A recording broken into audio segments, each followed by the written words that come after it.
The old Toyota Auris was a bit of a disappointment. It wasn't a bad car, just a very average one. This new Auris aims to change all that, and it needs to. The Auris comes as a 5-door hatchback at first, with an estate due in summer 2013. It's longer, lower, and around 40 kilograms lighter than the old car, with much bolder styling.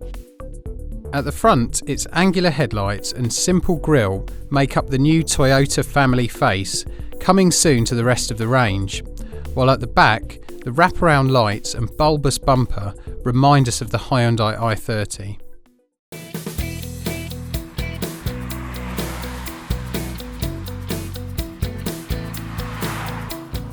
You can choose petrol, diesel or hybrid power for your Auris.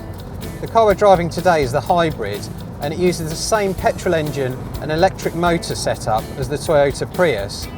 Its super low CO2 emissions of 87 grams per kilometre mean it will probably be a favourite with company car drivers, and Toyota expects it to be the best-selling Auris in the UK.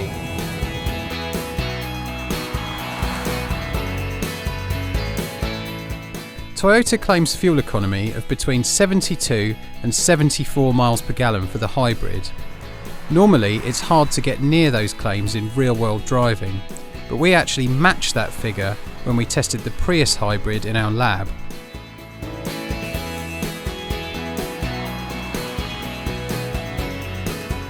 The last Toyota I drove was the brilliant GT86 sports car, and unfortunately it doesn't feel like much of that car's magic has rubbed off on the Auris. To be fair though, it's better to drive than the old car. The steering's still very light, but it does have a bit more feedback, and there's less body roll when cornering. The Auris Hybrid produces 134 brake horsepower, getting it from 0 to 62 miles an hour in just over 11 seconds. Around town, the Auris can travel for up to 1¼ miles on electric power only, and of course it's totally silent while it does so. But on faster roads like these, it's anything but silent, and that's the fault of this CVT automatic gearbox, which is standard on hybrid versions. It holds the engine at a constant revs when you accelerate, which makes it an unpleasant drone. If I accelerate now, you can hear it's just a total contrast to the quietness of the car around town, and it's really quite unrefined. And that's a shame, because otherwise this is a very relaxing and comfortable car to drive. Fortunately, you can have a manual gearbox or a conventional auto on the other versions of the Auris.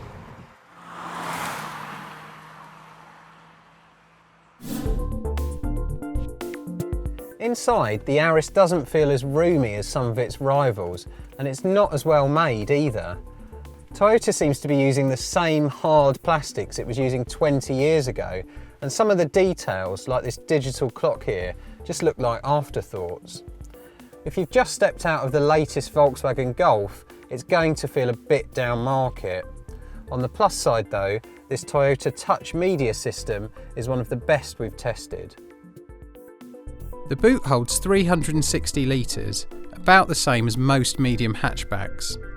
And unlike before, the hybrid now has the same amount of luggage space. Toyota has moved the batteries from under the boot floor to under the rear seat. A series of high-profile recalls may have dented Toyota's reputation, but we applaud the company's efforts to put things right. We can't report on Auris reliability just yet, but Toyota's overall brand reliability last year was good. Perhaps the biggest thing the Auris has got going for it is its price. It starts from about £14,500, or about the same as a Kia Ceed, and the hybrid's around £2,000 cheaper than the equivalent diesel Golf. It's also about £1,000 less than a Prius. If you can live with the so-so dynamics and plasticky interior, the Auris could be worth a look. But while it isn't a disappointment, it isn't a class leader.